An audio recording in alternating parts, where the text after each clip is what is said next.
एक बार एक फ्लाइट पे एक आदमी बैठा था, उसके बगल में एक बच्ची बैठी थी और वो बच्ची हैरी पॉटर पढ़ रही थी किताब। और हैरी पॉटर पढ़ते पढ़ते यूं देखती, हंसती, स्माइल करती, पढ़ती, सब अपना अपना काम कर रहे थे। और फिर वो एयर होस्टेस ने अनाउंसमेंट की कि सबको पता लगा कि प्लेन बहुत ज्यादा हिल रहा है। एयर होस्टेस ने कहा कि अभी हम कॉफी चाय नहीं सर्व कर सकते क्योंकि प्लेन बहुत ज्यादा हिल रहा है, थोड़ा टर्बुलेंस कम हो जाने पर हम आपको बेवरेजेस सर्व करेंगे। सबको पता लगा कि ये केवल टर्बुलेंस नहीं, कुछ तो गड़बड़ है हवाई जहाज में। इतनी जोर से हिल रहा है, नीचे गिर रहा है जोर जोर से आसमान में। डर गए सब, चीख रहे थे, चिल्ला रहे थे, रो रहे थे। और पायलट ने अनाउंस किया कि इमरजेंसी लैंडिंग होगी। जब पायलट ने अनाउंस किया कि इमरजेंसी लैंडिंग करनी हो, सब बिल्कुल घबरा गए, चिल्ला रहे थे, रो रहे थे, पैनिक की स्टेट। और ये बच्ची हैरी पॉटर पढ़ रही है, अभी भी मुस्कुराते हुए हैरी पॉटर पढ़ रही थी।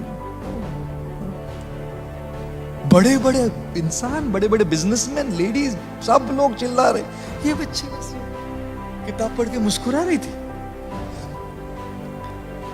फाइनली लैंडिंग हो गई, इमरजेंसी लैंडिंग। किसी को कुछ नहीं हुआ, छोटी छोटी खरोचे थोड़ी हुई, कुछ नहीं हुआ गड़बड़। सब लोग सेलिब्रेट कर रहे, चिल्ला रहे, हिप हिप पूरा, बच गए हम, सेलिब्रेशन। तब वो जो आदमी बैठा था उस लड़के के बगल में, उसने पूछा, बेटा इतनी सारी प्रॉब्लम चल रही थी, प्लेन हवा जहाज पूरा ऊपर नीचे हो रहा, सब घबरा रहे थे, सब चीख रहे थे, सब डरे हुए थे, तुमको डर नहीं लगा बेटा? तुम तो मुस्कुरा रही थी, हैरी पॉटर पढ़ रही थी तुम। लड़की ने कहा, नहीं नहीं अंकल, मुझे बिल्कुल डर नहीं लगा, बिल्कुल घबराहट नहीं हुई। बोले कैसे? तो बच्ची ने कहा, क्योंकि इस हवाई जहाज, इस फ्लाइट के पायलट मेरे पापा है। और जब हवाई जहाज के पायलट पापा है तो मैं क्यों चिंता करूं लैंडिंग की? बाकी सबकी बात तो दूर, मेरे पापा को सबसे इंपॉर्टेंट चीज ये लगे किसी भी हालत में मेरी बेटी को सही तरीके से लैंडिंग कर। जब पापा उधर है तो मैं क्यों चिंता करूं?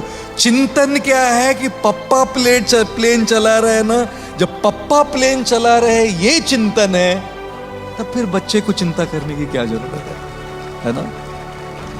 और इसीलिए जीवन में चाहे कितनी मुसीबतें, कितनी कठिनाइयां, कितनी ही प्रॉब्लम्स, कितनी दुविधाएं आती रहे, जब आपको ये पता लगे कि ईश्वर आपके साथ है हमेशा, इस चिंतन से चिंता धीरे धीरे घटती है।